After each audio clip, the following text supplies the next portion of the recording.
Oke, Assalamualaikum warahmatullahi wabarakatuh. Perkenalkan, nama saya Liandes Ardiansa. Di sini saya akan menjawab soal change management dari kelas R02 nomor 1. Berikut ini merupakan macam-macam perubahan. Perubahannya itu ada A, perubahan tidak berencana, dan B, perubahan berencana.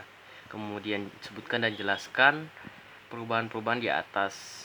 Oke, nomor 1 itu adalah perubahan berencana. Perubahan berencana itu adalah aktivitas perubahan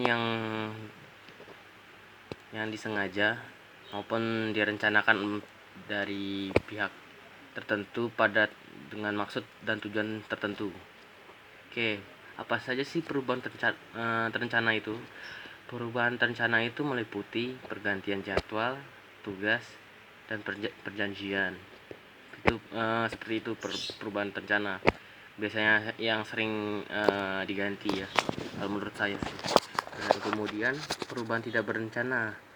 Perubahan tidak berencana itu merupakan pergeseran aktivitas, istilah kata, karena pergerakan eksternal dari faktor eksternal seperti eh, perubahan tidak berencana itu karena faktor eksternal, seperti halangan pekerjaan, semisal ada kegiatan di luar atau uh, ada sesuatu yang tidak dapat harus dikerjakan, seperti itu.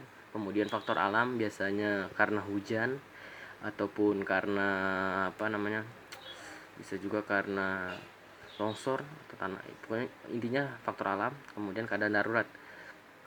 Keadaan darurat ini dicontohkan seperti ada sesuatu yang harus digantikan atau dilakukan oleh karyawan lain untuk melakukan pekerjaan tersebut.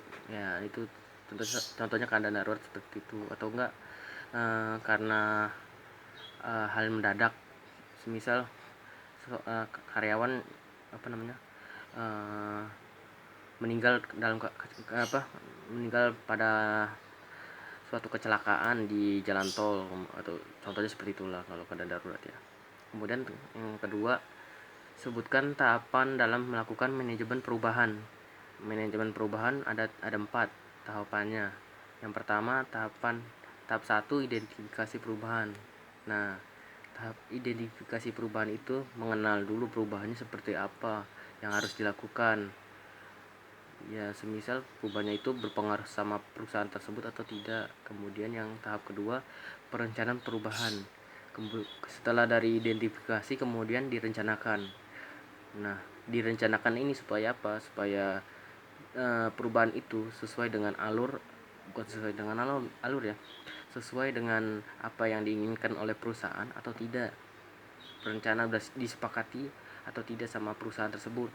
Oke, kemudian setelah perencanaan, kemudian diimplementasikan di perusahaan tersebut. Nah, implementasi perubahannya ini maksudnya itu penerapan atau proses pembukuan dalam perubahan yang diharapkan. Kemudian yang terakhir, tahap evaluasi.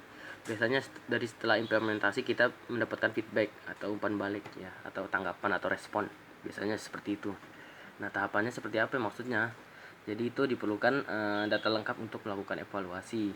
Semisal apa saja sih kekurangan dari perubahan ini, terus apa yang harus ditingkatkan dari perubahan ini. Oke, seperti itu ya kurang lebih. Kemudian nomor berapa? Nomor 3.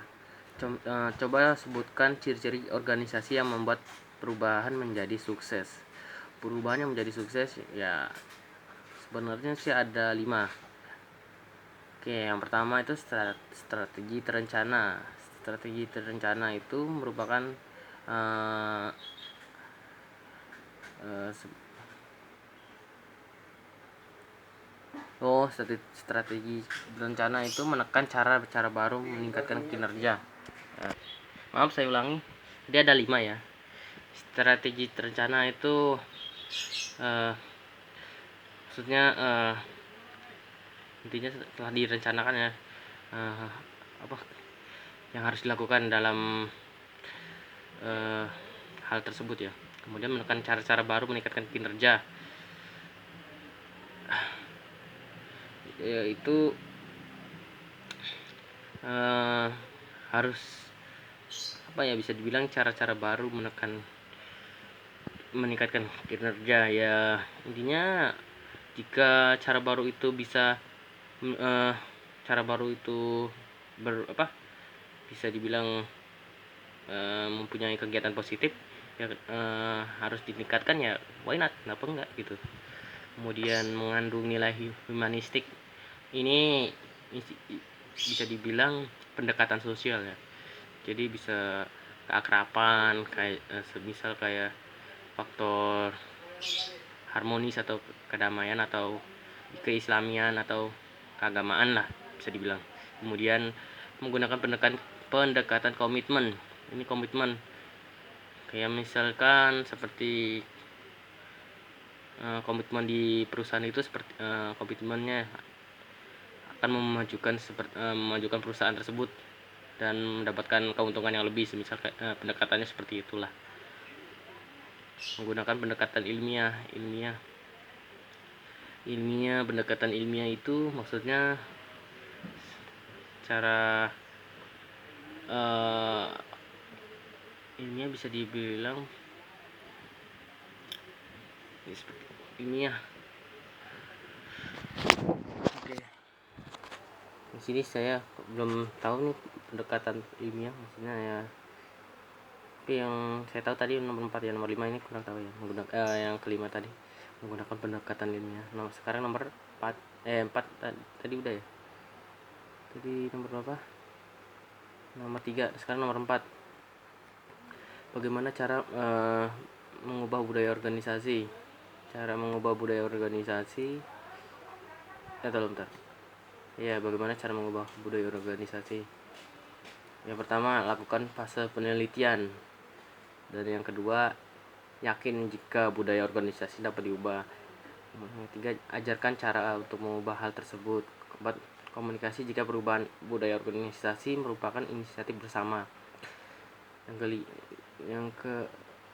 Keempat ada 4 doang ya. Ada 4 doang. Kemudian yang kelima, sebutkan dan jelaskan teknik